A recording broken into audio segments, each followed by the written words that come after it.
Chers amis, bonjour.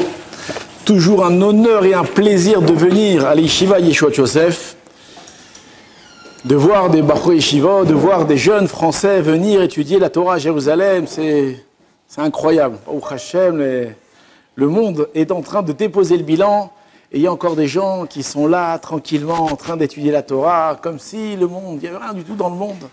Baruch Hashem. En tout cas, sachez que le monde, il tient sur vous. Vraiment, il tient sur vous. Être Bachur Yeshiva aujourd'hui, c'est difficile, hein, vous savez, on est poursuivi, on est torturé, c'est dur, quoi. Aujourd'hui, c'est vraiment de la Torah Lishma. Avant, on étudiait pour être devenu rabbin. Aujourd'hui, on est méprisé, on ne gagne pas d'argent, on n'est rien du tout. Donc, votre Torah, c'est une vraie Torah Lishma. Donc, on arrive à Rosh Hashanah. Alors, pendant un mois, on a essayé de se préparer, on a fait les slichot, on a essayé d'étudier le moussar, on a essayé de faire toutes sortes de choses. Bon, malheureusement, je ne sais pas combien pour vous, moi, malheureusement, les jours y passent et on ne sent pas tellement le changement. Et c'est bien triste, parce qu'on arrive à un très grand jour, et on va pas en profiter réellement, parce qu'on est un petit peu, comme ça, jeté dans la folie, dans la folie de Rosh Hashanah. C'est un peu comme se jeter dans un mikvé. On peut se jeter dans un mikvé, c'est permis ou pas? De plonger dans le mikvé, on a le droit ou pas? Pourquoi pas? Hein? Non, pas personne, c'est pour se purifier. Je peux me plonger dans le mikvé? Alors là-bas, c'est marqué que les poskim, ils disent que c'est pas raouille. Le mikvé, tu descends tranquillement avec Yeshuvada, tranquillement, tu plonges pas dans le mikvé. Pareil, Rosh Hashanah, on plonge pas dans Rosh Hashanah. Il faut se préparer un petit peu. Maintenant, le problème, c'est que quand on ouvre les livres, alors toujours on nous dit de faire du moussar, la tchouva, tout ça. Alors c'est plein de sujets qui sont parfois complexes et parfois, on a aussi l'impression que c'est redondant. On nous dit toujours la même chose. Et l'année dernière, c'est la même chose. L'année d'avant, c'est la même chose. Bah oui, ça fait 5000 ans que c'est la même chose. Il faut sans arrêt revenir sur les mêmes sujets parce que, justement, Rosh Hashanah, c'est ça c'est un des travaux de Rosh Hashanah. Alors moi, je voudrais parler d'une écouda précise, d'un point précis par rapport à tout ce inyan de tchouva et de la faute. Alors, les gens ils me disent, moi, je parle beaucoup du Yetzer Hara. C'est vrai, je parle beaucoup du Yetzer Hara, je sais pas pourquoi. Bon, chacun il a son délire dans la vie. Moi, je parle beaucoup du Yetzer Hara. Entre parenthèses, le Yetzer Hara, c'est quoi? Ça existe, c'est un vrai truc, c'est quoi? Est-ce que le Yetzer Hara, chacun a le sien ou il y en a un pour tous? C'est comme les mousquetaires, un pour tous pour un ou comment c'est? Qu'est-ce que vous dites, monsieur? Il y a un Yetzer Hara ou chacun a le sien? Qui a dit les deux? Il a fait les deux, exactement. Comme ça, le Rav Israël Sender, il ramène. Il y a deux Yetzer Hara. Le Ben Ishra aussi, comme ça, il ramène. Il dit, il y a le Yetzer Hara commun. Chacun a son Yetzer Hara. Pourquoi? C'est logique qu'on n'a pas le même Yetzer Hara parce que j'ai pas le Yetzer Hara du Rav Ovadia et Baruch Hashem, j'ai pas le Yetzer Hara de je sais pas qui. Le contraire. Alors, bien entendu, chacun il a son Yetzer Hara, mais aussi il y a une force dans la nature qui s'appelle le Yetzer Hara. Ça veut dire il y a un ange, un préposé au mal dans le monde qui s'appelle le Yetzer Hara. Et cet ange-là, quand je dis un ange, un préposé, appelez-le comme vous voulez, il a un but de faire fauter ou de faire descendre toute l'humanité. Il y a une notion qui s'appelle Yeridat Adorot. D'où elle vient la Yeridat, la descente des générations? D'où ça vient? Il y a plusieurs explications. Tout simple. Premièrement, c'est qu'on s'éloigne de la source. Ça veut dire qu'Adam Arishon, lui, c'était la création de Akadosh Baruch Hu. Et plus on va, alors plus on s'éloigne de la création. Donc il y a forcément Yeridat Adorot. Il y a une autre explication Yeridat Adorot, c'est que le Yetzer Hara, il fait très très bien son travail.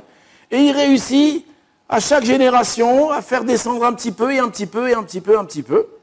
Et je ne dis pas qu'on a été témoin de ça. Le Rav, il peut témoigner. On a été témoin.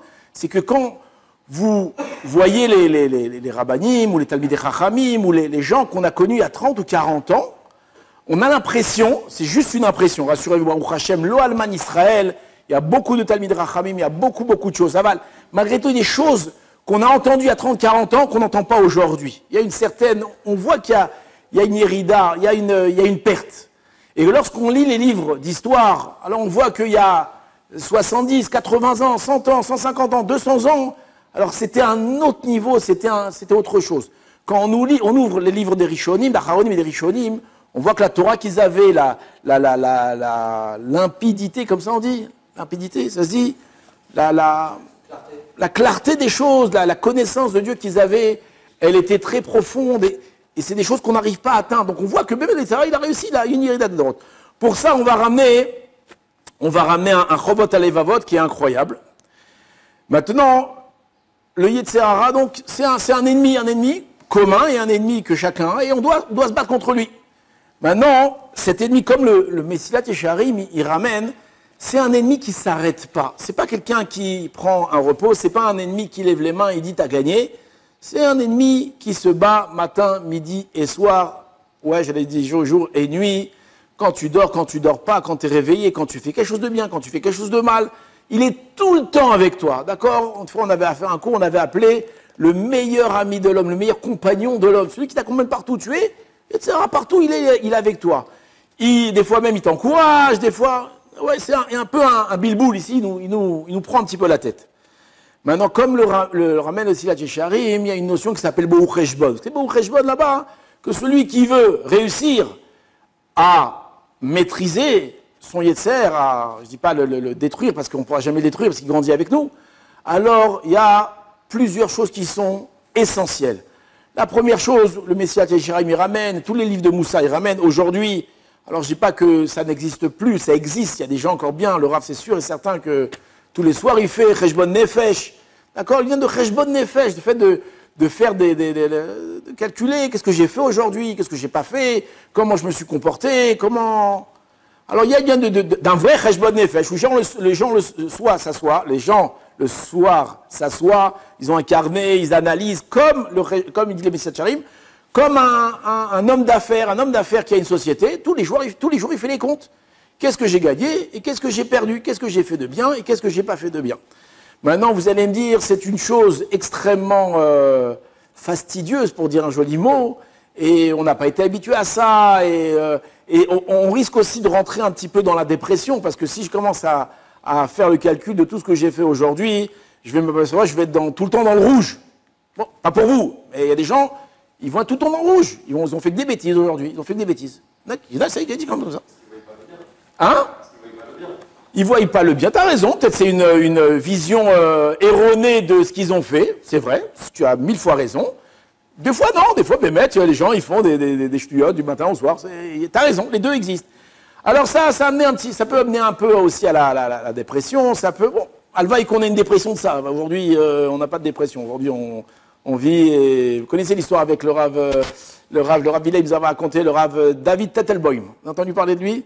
Le Rav David Tettelbaum, le Rav Villay nous avait raconté que c'était le maskir de la Gouta d'Israël. Tu te rappelles cette histoire, Rav?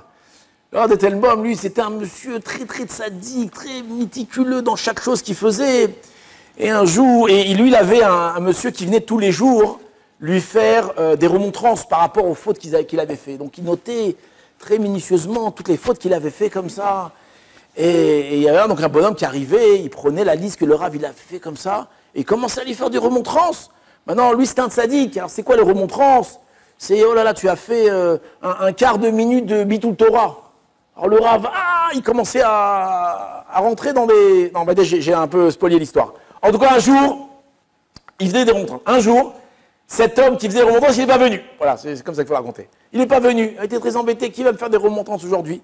Qu'est-ce qu'il a fait? Il est descendu en bas, dans le binyan. Il a vu le chômeur du binyan. Il a été le voir, il dit, Slicha, tu peux me rendre service? Chômeur, ouais, pas de problème. Il dit, voilà, il vient d'habitude me faire des remontrances, et là, il n'est pas venu, tu peux me faire? Il lui explique quoi faire. Il n'y a pas de problème, Rav, donnez-moi. Il prend, alors là, il lui dit, alors vous avez fait un quart de minute de Bitul Torah. Et le Rav, il commence à crier, quelle horreur, il commence à rentrer dans une dites-moi un mot, une hystérie pas possible, il se jette par terre, il pleure, je sais pas, j'exagère peut-être, il se jette par terre, bon, peut-être il se jette par terre, et il pleure et il crie, et le bonhomme il voit comme ça, waouh. Après il regarde, il lui dit, vous avez fait une demi-bracha sans kavala, il se jette par terre, il pleure, il crie, et lui fait comme ça 3, 4, 5 remontrances de Averot que pour nous, on ne comprend pas le problème. Et il pleure, ça dure un quart d'heure, 20 minutes, et le bonhomme, il le voit comme ça, il a de la peine pour lui. À la fin, le Rav, comme ça, il se lève en tremblant, il prend le papier, et il va pour partir, et l'autre, le chômeur, il a de la peine, il Gvodarav, slicha, si je peux vous vous consoler. Moi, je fais 1000 fois pire que ça, et je ne me mets pas dans les états pareils, hein, vous savez, Donc, des fois, c'est vrai, on fait des choses, mais on ne sait même pas ce qu'on fait. Bon, on ne parle pas pour ça, non, on parle de gens qui veulent avancer et qui veulent faire attention. Maintenant, ce Cheshbon Nefesh, alors il a beaucoup de facettes. Il a beaucoup de facettes. Une facette que ramène Rabbi Chaim Shmulevitch, et c'est très intéressant, personnellement pour moi, ça a été une grande découverte et ça a été je dis pas un divrei Torah, mais c'est un Yisod qui m'a énormément marqué et que j'emmène partout où je vais, et je le répète souvent. Bon, je ne sais pas si vous allez être ébloui de ça, hein. On voit, vous l'avez déjà certainement entendu, que quand il y a eu la plaie du Barad, oui, Moshe Rabbeinu va annoncer la grêle. Maintenant, qu'est-ce qu'ils vont faire? Les Égyptiens, ils vont rien faire, ils vont vivre leur vie comme... maintenant, Moshe Rabbeinu, il va leur prévenir, il va avoir la grêle, et tout le bétail que la peste a épargné, il va tout détruire. Qu'est-ce qui s'est passé? Là-bas, la Torah nous raconte que celui qui faisait... comment c'est marqué là-bas? À irer le Davar Hashem, celui qui craignait la parole de Dieu, qu'est-ce qu'il a fait? Il a rentré toutes ses bêtes.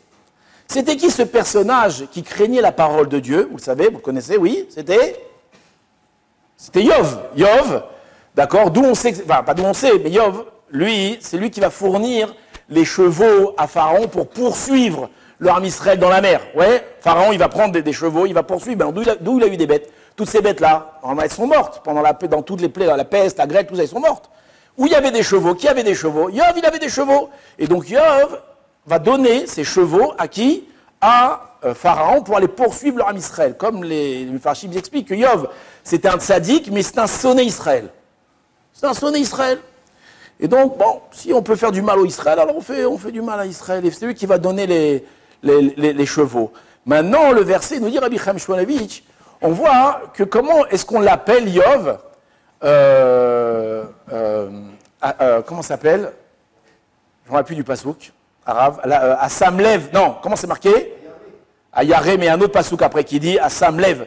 Celui qui a fait en français, je me rappelle, je dis en français, celui qui a fait attention à Yaré, c'est celui qui fait attention à la parole de Dieu. Rabbi Chaim Shmulevitch, il nous dit, de là, on a la définition de ce que c'est un Iré Hashem, quelqu'un qui craint Dieu. C'est quoi quelqu'un qui craint Dieu? C'est quelqu'un qui fait attention. Comment c'est marqué là-bas? Je ne me rappelle plus comment c'est marqué là-bas le verset. Oh, Vacher Asher lo sam libo. Oui, alors celui qui ne faisait pas attention, celui qui ne craignait pas Dieu, il ne faisait pas attention. Donc il nous dit, celui qui craint Dieu, il fait attention. Et une des preuves de quelqu'un qui craint Dieu, c'est de faire attention. Le Rav Israël Salanter, il explique qu'est-ce que ça veut dire faire attention. Ça veut dire qu'un homme, il doit être sans arrêt conscient de ses gestes, de ses mots, de tout ce qu'il fait dans la journée. Et ça, c'est un Cheshbon Nefesh qui est facile à faire et qui est très important à faire. Aujourd'hui, j'ai passé une journée. Oui. Le lendemain, je me lève, je vois celui-là, il me fait la tête, je vois celui-là, il n'est pas content, je vois... Qu'est-ce qui s'est passé? Bah, celui-là, tu lui as mal parlé hier, et celui-là, tu lui as écrasé le pied, tu lui as pas dit pardon, celui-là... Ah bon, j'ai pas fait attention. Oui, pas fait attention. Quelqu'un qui craint Dieu, il fait attention. Quelqu'un qui craint Dieu, il fait attention. Et ça, c'est un Cheshbon Nefesh. Qu'est-ce que j'ai fait aujourd'hui? Est-ce qu'aujourd'hui, j'ai fait quelque chose à mon ami? Est-ce que je me suis mal comporté avec quelqu'un? Un homme, il doit sans arrêt être préoccupé de le comportement qu'il a eu avec les autres. Et c'est quelque chose, un Cheshbon Nefesh qu'on doit devoir. S'il arrive à Rosh Hashanah en étant naquis de ça, en disant que voilà, moi, cette année, j'ai fait attention, j'ai pas fait du mal à quelqu'un. Et même quand j'ai fait du mal à quelqu'un, alors j'ai été lui demander pardon rapidement. Pourquoi? Parce que j'ai fait, ça me lève, comment on dit, j'ai fait attention. Donc ça, c'est un des grands Cheshbon Nefesh à faire tous les jours et de réfléchir à ce qu'on a fait. Vous savez, un jour, il a demandé au Chafetz Chaim, qu'est-ce qu'on doit avoir comme kavanot quand on fait les Hoshanot? Vous savez, à Hoshana Rabbah, on tourne avec le loulav, toute la synagogue comme ça, on dit c'est quoi, qu'est-ce qu'on doit, quelles sont les incantations qu'on doit avoir à ce moment-là? Vous savez ce qu'il y a, Chafetz Chaim, il a dit? C'est la Iloula aujourd'hui ou demain? C'est quand? Ce soir, il a fait. Qu'est-ce qu'il a dit? tu dois avoir eu l'intention, faire attention de ne pas écraser les pieds de ton prochain. Ça, c'est l'essentiel. Voilà, faites d'abord attention à ça, déjà, tu as fait une grande chose. Nous, on est mes alzèdes, on rigole de ça, mais me mettre, c'est une grande chose. Il y a des gens qui font attention à tous leurs gestes. Ils font attention à tous les comportements qu'ils ont avec les gens. Et c'est une très, très grande chose. D'accord, dans le Cheshbon Nefesh, les livres en parlent, il y a beaucoup à faire sur ça. Comme tu as joliment dit, tu as raison, Béhémet, faire un Cheshbon Nefesh et de voir les choses bien que tu as fait dans la journée. Et comme ça te booste. Bon, faut pas aussi se fermer les yeux, hein. C'est pas le mec qui fait plein de bêtises et il regarde que les choses bien. Bon, il y a aussi des choses bien, qu'il faut réparer. Maintenant, le Yetzera, donc on a dit Cheshbon Nefesh. Maintenant, ce Cheshbon Nefesh, à l'origine, il est, alors je dis pas il a été instauré par la Torah ou il a été instauré par Chazal, mais on voit que cette idée-là, en réalité, elle nous accompagne tout au long de l'année. L'ignan de Cheshbon Nefesh, de faire attention, on va dire, nettoyer son âme. Il y a un Kuzari connu, qui est ramené ici dans le livre, qui ramène, il explique pourquoi est-ce que la Torah, Chazal, ont instauré de faire 3 prières par jour. Vous savez qu'on fait 3 prières par jour? Parce que Shacharit le matin, alors on a dormi, la Neshama, elle était un petit peu endormie pendant la nuit, et on se lève, on a oublié tout ce qu'on a fait, les bonnes choses qu'on a fait hier, on est un petit peu dans les vapes, donc on a un petit peu besoin de faire un petit lustrage de sa Neshama. Donc on va à la synagogue, on met les tefilines, on met le talit, et on prie, et on fait un petit lustrage comme ça, on se nettoie un petit peu. Ça c'est Shacharit, comme ça que vous arrivez ramène. Maintenant, pourquoi on fait Mincha? Mincha pareil. Mincha, toute la journée, alors tu as étudié ou tu as travaillé, tu as fait toutes sortes de choses, et si tu es un commerçant, alors peut-être tu as dit des mots par-ci, des mots par-là, avec ta femme, tes enfants, avec ta kachavruta, alors tu t'es un petit peu sali, ton âme c'est un petit peu sali, donc viens Mincha, qu'est-ce qu'il fait? Un petit lustrage, tu viens à Mincha. Arvit, pourquoi? Arvit, exactement la même chose. Maintenant, tu vas dormir. Vous savez, vous allez faire quoi avant de dormir? Vous lavez les dents, oui? Pourquoi? Parce que pas qu'il y ait des caries pendant la nuit. De la même façon, avant de dormir, on fait un petit lustrage, d'accord, pour dormir avec la Neshama propre. Et d'accord, quand on va arriver vers Hachem, alors notre Neshama, elle va être propre devant le jugement qui est quotidien. Comme ça, il dit 3 prières. Il dit, mais c'est pas seulement ça, Shabbat arrive, de la même façon. Toute la semaine, on a fait toutes sortes de choses, on a travaillé, on a tout ce qu'on a fait, chacun ses occupations. Arrive un moment où là, on s'arrête, Shabbat. Alors là, on va faire un plus grand lustrage. Vous savez, les grands avions, les Boeing ou même les autres, vous savez qu'ils font un entretien quotidien. Alors c'est très intéressant parce qu'ils font un entretien, alors je ne connais pas les chiffres exacts, mais il y a un entretien tous les 100 heures de vol. D'accord, alors tous les 100 heures de vol, je ne sais pas exactement ce qu'on fait la vidange, on nettoie certaines choses, on vérifie ces trucs. Et il y a aussi un autre tous les 300 ou 400 heures de vol, alors ça c'est déjà plus grand. Il y a un autre tous les 500 ou les 1000 heures de vol, c'est les avions de chasse, je ne sais pas combien d'heures de vol, on les démonte, les réacteurs et on les envoie dans une usine qui vont démonter le réacteur et remonter le réacteur. Pourquoi? Parce que il y a besoin d'un entretien, comme ces choses qui sont extrêmement adines, extrêmement délicates, ils ont besoin d'un entretien qui est permanent. Et bien exactement comme ça, le Kuzari nous dit Shabbat, c'est encore un entretien. Arrive Rosh Chodesh, alors c'est encore un autre entretien. Alors on vient maintenant, etc., etc. Arrivent les fêtes, chaque fête aussi, elle a sa Nekuda. Vous savez, chaque fête, elle a son travail. À Pessah, il y a le travail de la Emouna, de voir qu'Akadosh Baruch Hu, il fait des miracles au-dessus de la nature. À Sukkot, il agit à travers la nature.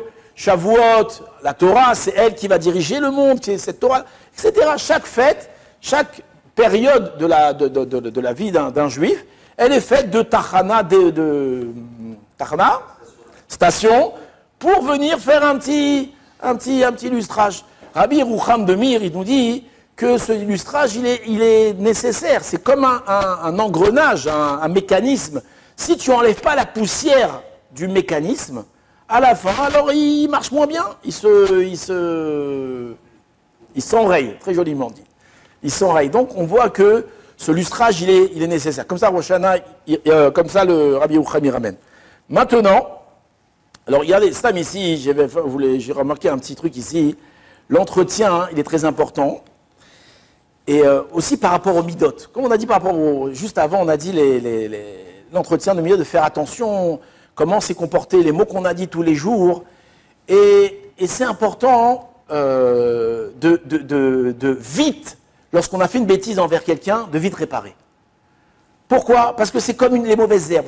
Vous avez un jardin à la maison, quand il y a une petite mauvaise herbe qui pousse, ouais, tu vois, toi, dans ton ranch, là-bas, à Marseille, quand tu as une petite herbe qui pousse, mauvaise herbe, qu'est-ce que tu fais? C'est très bien, tu l'enlèves avec les deux doigts. Si tu la laisses, déjà c'est plus difficile. Alors, si tu la laisses, ça devient un arbre, c'est impossible à enlever. Et si tu la laisses, alors il y a des ronds, ça te pique les doigts, c'est terrible. C'est terrible. Donc on voit que les mauvaises midotes, les mauvaises choses, les mauvais comportements, très rapidement, il faut les enlever. Il y a une histoire connue du Ben Ishra, je vous la raconte, parce qu'il faut toujours raconter une histoire. Alors c'est une vraie histoire, pas vraie histoire, on s'en fiche, hein, c'est pas important. Le Ben Ishra, il raconte qu'à Bagdad, il y avait un homme très riche qui s'appelait Barour, on ne sait pas comment il s'appelait. Un homme très riche qui avait une grande maison, et il avait une grande maison, il avait plein de serviteurs qui travaillaient pour lui. Et il avait un Ashkénaze qui travaillait chez lui à Bagdad, comme ça. Comment il s'appelait l'Ashkénaze? Il s'appelait Barour Hirsch. Vous connaissez l'histoire ou pas? Vous connaissez l'histoire arabe? Non? Je raconte à Shabbat. Barour Hirsch, il s'occupait de la maison, c'était un intendant. Un jour, les fêtes approchaient, et là-bas, le monsieur, le propriétaire de la maison, comment ça s'appelle? Le riche, bon, c'est moche le riche, non, comme nom. Bon, le monsieur, il va dire à son Barour Hirsch, va faire les courses pour la fête. Alors il est parti faire les courses, maintenant, il y a beaucoup de travail avant la fête. Et le bonhomme, il regarde sa montre, il dit, où est-ce qu'il est, Barour Hirsch, où est-ce qu'il est? Il n'a pas fait ci, il n'a pas fait ça, il n'est pas encore venu du marché. Et là, il attend, il est en train de bouillir, il est en train de s'exciter, ça ne va pas du tout. Et là, il rentre dans une colère folle, il dit, mais où est-ce qu'il est? Et là, Barour Hirsch arrive, lui aussi, en transpirant, tout rouge, fatigué. Apparemment, il y avait du monde au marché. Et là, il s'approche de Barour Hirsch, il dit, non, où est-ce que tu étais? Quel est tes trucs? Ça fait 2 heures que je t'attends. Alors l'autre, il lui dit, hey, il y a du monde au marché. Et il commence à se chauffer un petit peu les deux. Et là, le patron, c'est le numéro. Le patron, il dit à Barour Hirsch, Béma. Il lui balance que ça, Béma. Quand genre tu parles, Béma, c'est quoi Béma? C'est une insulte. Animal, il a traité comment on dirait en français? Bête. Espèce de Béma, il lui dit, Béma. Et là, l'autre, il se sent vexé, il se tourne vers lui, il lui fait Atta. En français, toi-même. D'accord? Miroir magique pour les Marseillais, pour les autres. Oui, mais toi-même. Et les deux se séparent. Comme ça, chacun il va de son côté. Maintenant, le patron, il dit, ouais, j'ai mal parlé, ouais, peut-être il y avait du monde, j'ai pas bien parlé. Qu'est-ce qu'il fait? Il appelle Barour Hirsch, il dit, Barour Hirsch, viens un instant. Alors l'autre, il arrive pas content comme ça. Il dit, moi, mais qu'est-ce que t'as compris quand je t'ai dit BMA? J'ai compris ce qu'il y a à comprendre, j'ai compris. Il a dit, non, t'as pas dû comprendre, j'étais pressé, alors je parlais en racheter vote. Comment dire racheter vote? Acronyme. En acronyme, en acrostrich, ou en initial. Ah oui? Bah oui, BMA c'est quoi? C'est Barour Hirsch, Bed He, Mem Ma, He, Eveta. Barour Hirsch, Ma, Eveta. Barour Hirsch, qu'est-ce que tu as apporté? C'est ça que je t'ai demandé quand je t'ai dit BMA. Et Barour Hirsch, il dit, oui, mais j'ai très bien compris ce que tu as dit. Je t'ai répondu. Ah bon, tu m'as répondu quoi? Je t'ai dit, Ata, c'est quoi? Egozim, Tmarim, Eveti. Des noix et des dattes, j'ai apporté. Alors vous allez me dire, c'est un menteur et un autre menteur? Peut-être. Mais Chané Aval, les deux, ils ont eu la sagesse que lorsqu'il y a eu une dispute, il y a eu un truc, de tout de suite de couper de ne pas laisser les choses s'entretenir. Bezrat Hashem, quand vous allez vous marier, alors ça arrive des fois, il y a des tensions à la maison. La chorma et la sagesse, c'est de ne pas laisser des choses s'entretenir. Tout de suite, hein? Ouais, ça marche pas, t'as raison. Il faut tout de suite, comme on dit en français, crever l'abcès. Tout de suite crever l'abcès. T'as fait une bêtise, t'as lancé une vanne à un copain, il s'est vexé. Tout de suite, tu vas, tu l'embrasses, tu le truc, tout de suite, n'attends pas que ça génère. Pourquoi? Parce que lui, après, il va t'en faire une autre. Alors toi, tu vas t'en tirer vexé. Hop là, tu vas en faire une autre, à la fin, ça part dans des guerres pas possibles. Et vous remarquez que toutes les guerres, comme ça, elles ont commencé. Chacun, il a dit un mot à l'autre. Imbécile, double imbécile, triple imbécile. À la fin, c'est parti dans des gros mots plus gros. Et à la fin, c'est nos limites. En tout cas, par rapport à ce nettoyage qu'on a dit, on va arriver à Rosh Hashanah. On va voir qu'à Rosh Hashanah, toute la avoda de Rosh Hashanah, elle est liée à la Malchut. Malchut, c'est quoi Malchut? La royauté. Maintenant, bien entendu, on va proclamer la royauté d'Akadosh Baruch Hu, on va proclamer que Hachem, il est roi. Maintenant, mis à part ça, il y a aussi un remez, une allusion par rapport à quoi, sur quoi on doit travailler. C'est quoi Meler? Meler, c'est quoi le Meler? C'est qui le Meler? Meler, c'est... Qu'est-ce qu'on lui met sur la tête au Meler? Pourquoi? Pourquoi sur la tête? Pourquoi on ne lui met pas une bague? Pourquoi on ne lui met pas des belles chaussures? Pourquoi on ne lui met pas une belle ceinture? Il a tout ça. Mais la royauté, elle est distinguée par la couronne. Pourquoi la couronne? Parce que le roi, alors je ne sais pas si c'est émettre, c'est sûrement vrai, ce que je dis, c'est sûrement vrai. Mais le roi, il veut dire à ses sujets, la différence entre vous et moi, c'est que moi, je suis la tête. C'est quoi je suis la tête? On peut comprendre, ou bien c'est moi le chef, tout simplement, ou bien non, moi, je suis plus que le chef. Moi, je suis la neshama, je suis l'âme, je suis la tête du peuple. Ça veut dire que je suis la représentation de l'âme du peuple. D'accord? Mais Maître Hazal, ils le disent, Pnei Ador qui est Pnei Parnas qui est Pnei Ador, on voit que le roi va refléter, le roi, le dirigeant, il va refléter la génération, elle va se refléter du roi. Plus le roi est élevé et tzaddik, alors plus ses sujets vont s'élever, vont être tzaddik. Pourquoi? Parce que le roi, c'est la neshama. L'âme de l'homme, où est-ce qu'elle réside? Elle réside dans la tête. Vous savez que l'âme réside dans la tête. C'est un chidouche pour moi, j'ai vu ça il n'y a pas longtemps. L'âme, elle réside dans la tête. L'âme, c'était le... On voit par rapport aux tefilines, tout ça, l'âme, elle réside dans la tête. Et donc, Meler, c'est qu'on va maintenant attribuer... Alors vous allez me dire, on le fait toute l'année ça. Alors pas forcément. On va attribuer une place spéciale à l'âme. Une place spéciale à... Je dirais pas de spiritualité parce que le mot il paraît anodin, il paraît ordinaire. Spiritualité, en français, c'est moche. On va dire spiritualité, on va accorder au vecteur de la spiritualité du corps, Meler. Pour comprendre l'idée, on a vu avec Bilham. Vous savez, Bilham, il a voulu maudire leur âme Israël. Oui. Là-bas, la Gemara dans Brachot, elle demande, mais qu'est-ce qu'il a voulu? Pourquoi il a voulu maudire? Parce qu'il savait quand est-ce que Hachem il se mettait en colère. Ah bon? Et quand il se mettait combien de temps il se mettait en colère? Alors la Gemara nous dit vraiment un tout petit instant. Alors on demande, mais qu'est-ce qu'il aurait pu dire en un tout petit instant comme ça? D'abord, soit il demande, oui. Il demande, qu'est-ce qu'il aurait pu dire en un instant? Si tu veux maudire quelqu'un, il faut dire quelque chose. Alors là-bas, Tosfot, il dit, il aurait pu leur dire, détruis-les. Comment on dit en français détruis-les? En hébreu?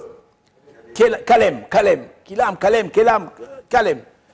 Alors étonnamment, alors c'est pas étonnamment, hein, c'est par hasard, c'est détruis-les. C'est les lettres à l'envers du mot Meler. Meler, même la même traf, et Kelam, c'est Kalem, c'est Kaf, la même. Alors dire c'est joli, c'est sympa, non, c'est plus que joli, c'est plus fort que ça. La malédiction détruis-les, alors Bilham, il était fin, détruis-les, tu vois, que je m'en détruis-les, c'est quoi détruis-les? Il faut un peu plus de profondeur dans ce détruis-les. Il dit qu'un homme normal, quand il doit faire quelque chose, comment il le fait? Comment il doit le faire? Maintenant, tu dois, je sais pas, tu dois te marier, tu dois... n'importe quelle chose que tu dois faire. La première chose que tu dois faire, c'est quoi? C'est moire. C'est quoi moire? De réfléchir. Tu vas te marier, elle est matime à moi, elle n'est pas matime à moi, elle me plaît pas, qu'est-ce que... Oui, on doit réfléchir. Après que tu aies réfléchi, il y a le lève. Le lève, c'est quoi? C'est le cœur. Est-ce que je ressens quelque chose, je ne ressens pas? Ou pas se marier, mais autre chose, tu veux partir ou tu veux faire quelque chose, tu dois ressentir la chose. C'est vrai que tu as réfléchi, mais est-ce que tu la ressens? Est-ce que c'est quelque chose que tu sens que pour toi, elle est agréable à toi? Et la troisième chose, c'est, alors le cap, c'est Klayot, c'est quoi? C'est l'accomplissement. D'accord? Donc un Meler, un Meler, c'est d'abord de faire passer son Sechel, ensuite son Regesh, et après son corps d'agir et de faire les choses. La plus grande malédiction, et c'est Bilham ce qu'il leur a dit, c'est quoi? C'est le contraire, Kalem. Fait que ces gens-là réfléchissent plus. Que d'abord ils agissent, après ils ressentent, et après, que j'ai dit? Ils agissent, oui, ils ressentent, et après ils disent, c'est bien ce que j'ai fait ou pas? Non, c'est pas comme ça mon ami qu'il fallait faire le contraire. Vous savez, il y a des choses, bon, des accidents terribles, des gens qui se bagarrent, vous avez vu des vidéos, on voit des des gens faire des queues de poisson, et le bonhomme il sort, crie, truc, il vient, il va, il le cogne, et ça finit en bagarre, en prison. Et à la fin, le bonhomme, il est en prison, en train de réfléchir à ce qu'il a fait. Oh là là, je regrette. Oui, mais c'est mon ami, tu as fait tout à l'envers. D'abord, tu aurais dû dire, est-ce que c'est grave ce qu'il me fait? Tu aurais dû le ressentir. Et après, est-ce que je lui casse la figure ou pas? Pas dans l'autre sens. Pas d'abord je lui casse la figure, après je réfléchissais bien. D'accord? C'est dans l'autre sens. Toute personne qui agit dans ce sens-là, forcément, il se plantera. Maintenant, vous allez me dire, ah, mais des gens qui réfléchissent et qui se plantent. C'est vrai, mais mieux vaut se planter quand on a réfléchi que se planter quand on n'a pas réfléchi. Et c'est sûr et certain, je ne suis pas le bon Dieu, mais il nous en voudra un petit peu moins des bêtises qu'on a fait si on y a réfléchi avant. Vous savez, des fois, on a on dit des choses, ou on va faire des choses, et à la fin, on s'aperçoit que c'est une lourdeur, on n'aurait pas dû le faire. C'est vrai que c'est une lourdeur, je n'aurais pas dû le faire, mais j'ai réfléchi avant de le faire. Bon, c'est un peu moins grave, c'est moins instantané, c'est moins... dites-moi un mot. Instantané. Impulsif. L'impulsif, c'est la pire des midas. La pire des midas, impulsif, sois pas impulsif. Comme on dit, comme les hommes d'affaires, ils disent, il y a des hommes d'affaires pressés, mais il n'y a pas d'affaires pressantes. Comme ça, ils disent. Soit un homme zariz, un homme qui fait les choses vite, mais oh, calme-toi, chaque chose, elle doit être réfléchie, on ne doit pas... Et donc, c'est ça le kelam. Et donc, vient un Rosh Hashanah, c'est tout ce inyan de Meler. C'est quoi l'inyan de Meler? C'est justement maintenant, on va tout laisser de côté et on va s'appliquer à une chose. De la mlir Akadosh Baruch Hu sur nous. Ça veut dire quoi? De prendre la partie divine qui est en nous, Chelek Elokai Mimal, comme ça disait Mekoubalim, la partie, comment on dit en français arabe, Chelek Elokai Mimal, la partie divine qu'on a en nous. Chacun, il a une partie divine. Maintenant, cette partie divine, toute l'année, qu'est-ce qu'elle fait? C'est ce morceau de Dieu que vous avez en nous. Qu'est-ce qu'il fait toute l'année? Qu'est-ce qu'il fait? Alors, il est en train de se noyer peut-être, il essaye d'émerger un petit peu, il essaye de vivre, il essaye de se faire entendre, il essaye de te faire réagir, il te pousse à faire des choses. Alors, des fois, on l'écoute pas, des fois, Bechlal, on l'a étouffé, on l'a enfermé dans ce qu'ils appellent ça la clipa, on lui a mis des clipotes, Bechlal, il a plus son mot à dire, des gens, Bechlal, Chelek Elokai Mal, il n'existe même plus. Et donc, arrive Rosh Hashanah, et maintenant, on va lustrer, et on va se rappeler le côté Eloki, le côté divin, d'accord, de la malchoute de Dieu qui est en nous. Et ça, c'est une grande avoda. Lorsqu'on se voit dans la glace, qui c'est qu'on voit?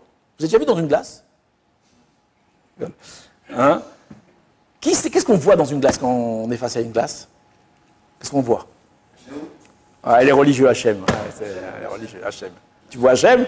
Non, de la chair. Ah, de la chair! Oh non, pourquoi ils nous font ça? Qu'est-ce qu'on fait? Alors, en plein milieu de la Sira, nous avons nos amis Thémani qui nous rappellent à l'ordre. Donc, on va s'arrêter, on va continuer, on va peut-être... Bon, alors comme on a dit, Rosh Hashanah, c'est toute la voda comme ça de la mlir, de faire roi ce Chelek Elokai Imal, ce côté, cette Neshama. Alors qu'est-ce que ça veut dire concrètement? Ok, c'est joli, mais comment on fait ça? C'est de donner, je me rappelle, le Rav Toledano au Kollel, il nous avait dit quelque chose, je me rappelle si c'était à Shavuot ou si c'était à Rosh Hashanah. On lui avait posé la question, c'est quoi le sentiment que je dois avoir quand j'arrive à cette fête-là? Et il nous avait dit un truc, il dit, tu dois arriver avec un sentiment que, c'est à Shavuot qu'il avait dit ça, que la Torah, c'est elle le merkaz de ta vie. On peut dire exactement la même chose par rapport à Rosh Hashanah. À Rosh Hashanah, on doit arriver devant Akadosh Baruch Hu et te dire, le point central de ma vie, c'est ma neshama. Ce qui compte en moi, c'est ma neshama. Et c'est ça que je veux entretenir, et c'est ça que je veux développer, et c'est ça que je veux grandir. Et c'est ça la voda de Rosh Hashanah, de remettre les pendules à zéro, de donner une place. Vous savez, il y a marqué les Égyptiens, marqué Paro ou Yetzera. Paro ou Yetzera, oui. Si tu veux savoir comment Yetzerara il agit, alors regarde comment Paro il a agi. Alors il y a 1000 comparaisons. Et il y a une comparaison qui est intéressante, c'est marqué quand ils sont tombés dans la mer. Comment ils sont tombés dans la mer? il y a marqué sous verochovo ramavayam. Oui, le sous et le cavalier, les deux, ils sont noyés dans la mer. Pourquoi est-ce qu'on rappelle le sous? Pourquoi on rappelle le cheval et on les met ensemble? Alors, il y a plein de jolis drachas sur ça. Mais par rapport à ça, c'est que le Yetzirah, la Voda du Yetzirah, il veut te faire comprendre que toi et ton corps, vous faites un. Ça, c'est toi et ta chair et ta viande. Quand on se voit devant une glace, qu'est-ce qu'on voit? On croit qu'on se voit, mais non, on voit sa chair, on voit son cheval. C'est pas nous, ça. Alors, c'est pas qu'on ne doit pas entretenir le cheval. Le cheval, on doit l'entretenir. On doit lui donner à manger, on doit le laver, on doit l'habiller, on doit s'occuper de lui, c'est sûr et certain. Mais il ne faut pas oublier que ce n'est pas lui qui commande. Ce qui commande, c'est moi. Et c'est ma neshama, c'est mon intellect, c'est mon sechel. C'est lui qui commande, c'est lui qui décide quoi faire. Il y a une grande question qu'on voit, on dit que Kol agadol michavero, yetzro gadol mimeno. Tout celui qui est plus grand que son prochain, alors son yetzera, il est plus grand que... Il est plus grand. Oui ou non? Alors les questions on se pose, ça veut dire que les tzadikim, les grands rabbins, les grands tzadikim, ils ont des yetzera qui sont plus grands que nous, alors ils devraient fauter 10 fois plus que nous. Alors pourquoi ils ne fautent pas? Alors une fois j'ai lu ça dans un livre, je ne sais pas où j'ai vu ça, une réponse qui paraît très bête, mais elle est d'un truc incroyable. C'est que Bemet, le yetzera, il est tokef chez les tzadikim. Mach, il vient le matin, il vient il vient le matraquer. On a un des rabbins de la yeshiva, il nous racontait. Parce qu'une fois, il lui a dit, Rav, j'arrive pas à étudier, j'ai pas envie. Il dit, tu crois, moi, le matin, quand je me lève, je crois que j'ai envie d'étudier. Moi, j'ai envie d'aller à la plage, j'ai envie d'aller me promener. Il dit, là, pourquoi s'y allez pas? Je vais à la yeshiva, parce qu'il faut aller à la yeshiva. En tout cas, comme ça, j'ai vu dans le livre qui disait, pourquoi ces gens-là, ils fautent pas? Tout simplement, parce qu'ils n'écoutent pas la Yetzirah. Ils n'écoutent pas. Si maintenant, il y a un, je vous donne un exemple terrible, hein. Un bonhomme, il vient avec une seringue de cocaïne, il te dit, vas-y, prends-la, fais, mets, tu vas kiffer. Tu vas l'écouter? Tu vas même pas le regarder, tu dis pousse-toi. Mais il t'assure le bonheur, et c'est sûr que tu vas kiffer. Tu le fais? Même pas, je le regarde, je pousse-toi. De la même façon, le Yetzirah le matin, il vient, il te propose de faire une avéra, mais même pas tu dois l'écouter. Pourquoi? Parce que tu m'intéresses pas. Ani chelek elokam imal. Moi, je suis une partie de Dieu, ça m'intéresse pas. Et ça, quand on va venir à Rosh Hashanah, on va proclamer à Kosh Baruch Hu, tout ça, tout ce qui est autour de moi, ça m'intéresse pas. Et maintenant, je vous ramène le Chovot Elevavot. Alors, le Chovot Elevavot, vous l'avez ici, dans Shar HaPrishut. Shar HaPrishut, en vérité, c'est les gens balèzes qui étudient ça, c'est vraiment il faut être gradé pour étudier ça, c'est très fort. Alors, j'ai triché, je vous l'ai ramené en français. Alors, je l'ai traduit ici, Shar HaPrishut. Et il explique quelque chose qu'on a un peu oublié peut-être. Enfin, pas un peu, qu'on a oublié. Il dit, mais à l'origine, comment nos pères étaient? Comment les générations d'avant, elles étaient? Nous, on voit aujourd'hui le Yetzirah qui nous entoure, tout ce la voda qu'on a, qui est complexe, qu'on est torturé dans tous les sens. Mais comment à l'époque ils vivaient? Qu'est-ce qui s'est passé?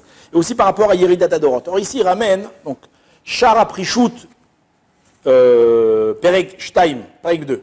Il nous dit comme ça, hein, alors il parle de ce sujet de laver les saletés. Vous vous rappelez les saletés qu'on a dit, le mécanisme de laver? Il nous dit comme ça. Alors c'est une traduction libre. Il n'y avait autrefois aucun doute dans l'esprit commun et chacun se comportait en conséquence. Le monde et ce qu'il contient ne devaient être utilisés que pour satisfaire ses besoins vitaux. Les gens, ils comprenaient qu'on travaillait, qu'on faisait toutes ces choses-là, qu'on mangeait uniquement pour vivre, pour survivre, pour vivre. Oui ou non? On se contentait de peu pour vivre. Quand vous lisez les Gmarot, où on parle des Seudot, on ne voit pas qu'ils faisaient Hay Salatim, où il y avait les poissons et les viandes. Ça, c'était chez les rois. On parle de Shlomo, de la Seuda de Shlomo, mais quand on voit les Gmarot, qu'est-ce qu'ils mangeaient? C'était des choses, des fois, c'est même dégoûtant, on n'a pas envie de les manger, des trucs avec du lait, des pois chiches, des fois, ils mangent des trucs bizarres. En tout cas, on voit que là-bas, ils avaient une vie qui était beaucoup plus saine et beaucoup plus simple. On se contentait donc de peu pour vivre. Sa façon de voir les choses était une évidence pour l'être pourvu de raison. C'est le Chovot Elevavot qui parle. Il a combien de temps le Chovot Elevavot? Il a environ 800 ans, 900 ans 700 ans 1000 ans, le Chovot Elevavot, c'est les Rishonim. C'est-à-dire que lui, il parle d'une époque qui est avant lui. Pouvons-nous vivre autrement? Il se pose la question, est-ce qu'on peut vivre autrement? Nous n'avons tout de même pas été créés pour vivre une vie animale. Ça veut dire quoi? Uniquement matérielle. Cependant, alors regardez ce que vous dit l'Iridatador, le Yetzara, ce qu'il a fait. Le mauvais penchant commença à développer les inclinations, oui, pour les plaisirs de ce monde, au-dessus du bon sens et de cet esprit saint. Avant, les gens étaient normaux. Le Yetzara, il est venu, il lui a dit, c'est vrai, Shabbat, sympa, mais tu peux rajouter un peu d'arroute, un petit peu de poisson, un petit peu quelque chose. Hein. Tu peux un peu kiffer, Coca-Cola, c'est bon, tu veux goûter hein? Un bon vin, tu veux pas un bon vin, un truc? Il a commencé à venir nous rentrer. Alors, d'où c'est venu ça? Moi, je vous rajoute, c'est malheureusement à cause aussi des nombreux exils qu'on a eus. Chaque exil qu'on a traversé, on va dire, le Rav ne va pas aimer le mot que je vais dire, on a pris des nions, ça se dit? On a pris des nions. C'est à quoi on a pris des nions? C'est que le peuple juif, c'est un peuple saint, on est parti en Perse. Là-bas, quand vous voyez la Perse antique, alors c'était le luxe, c'était les grandes choses. Alors on est revenu de cet exil, mais on est revenu avec des choses, des goûts, des trucs qu'on a vus. Et après, il y a eu les Grecs qui sont venus. Alors les Grecs, eux, ils sont venus avec le culturisme, avec le beau et tout ça. Alors ils nous ont encore mis des nions. Et après, il y a les Romains qui sont venus. Ah, vas-y, les Romains, ils nous ont mis une couche encore. Donc on voit hein, que le peuple juif, à l'origine, c'était un peuple qui était saint, un peuple qui n'avait pas besoin de tout ça. Et au fur et à mesure, ils sont venus, ils ont commencé à nous rentrer leur problème, le problème de l'humanité qui a commencé à émerger. Les gens commençaient à perdre la raison, à être excessivement attirés par quoi? Par quoi on est attiré aujourd'hui? Par l'argent. L'argent, c'est ce qui va donner la possibilité de tout faire. Oui ou non? L'argent, c'est beau l'argent, on va tout faire. Hein? Le luxe, les femmes, ouais. Plongeant ainsi l'humanité dans les abîmes sans fond des désirs matériels. Maintenant, moi, je vous dis pourquoi c'est comme ça. Parce que ces pauvres Grecs, ces pauvres Romains, ils avaient quoi à faire dans la vie? Ils n'avaient rien à faire dans la vie. Ils disaient alors, on kiffe, on fait quelque chose. Le problème, c'est que nous, on avait quelque chose à faire dans la vie. On avait une neshama à développer, à grandir, et ils sont venus nous polluer.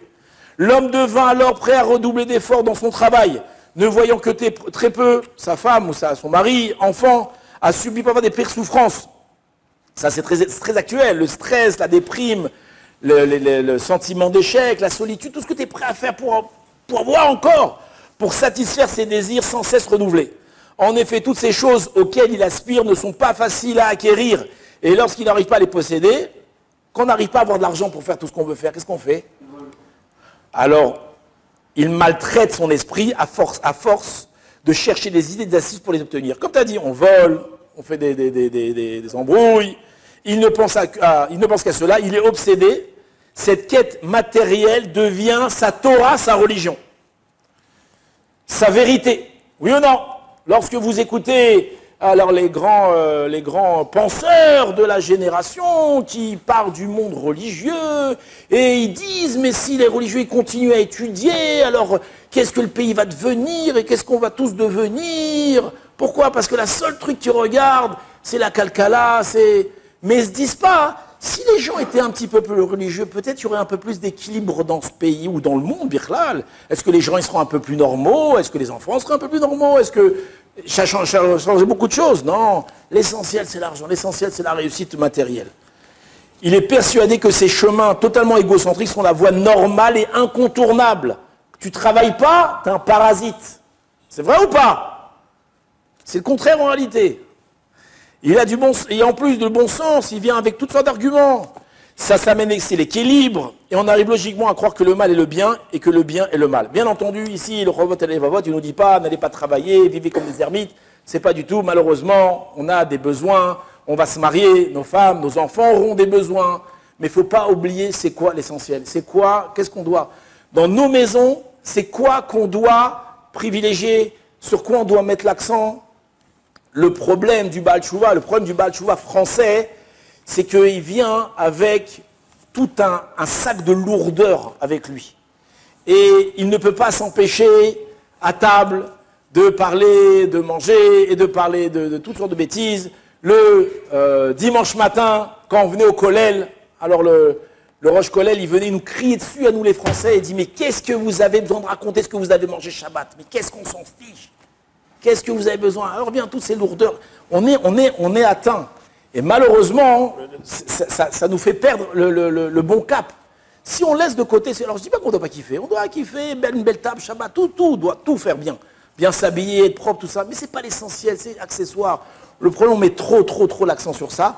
Il y a plein de Bachurim qu'on a perdus à cause de ça, qui ont quitté la yeshiva. Alors je ne dis pas qu'on doit tous devenir vrechim, mais on aurait pu le garder lui 1 an ou encore 2 ans ou 3 ans la yeshiva. Et pourquoi il est parti? Parce qu'il avait besoin d'un peu plus d'argent, un peu plus de facilité, un peu plus de... Et ça t'a emmené où? Ça t'a emmené nulle part. Raval, les années que t'as raté ici, tu te serais construit, t'aurais donné un peu plus de valeur à ta maison, plus de spiritualité à ta maison. En tout cas, c'est ce que le Chovot HaLevavot, il nous parle pas à Yeridat Adorot. Bon, j'avais encore plein de choses à vous raconter. À l'occasion, si le Rav m'invite, alors, Shana Tova, Shabbat Shalom.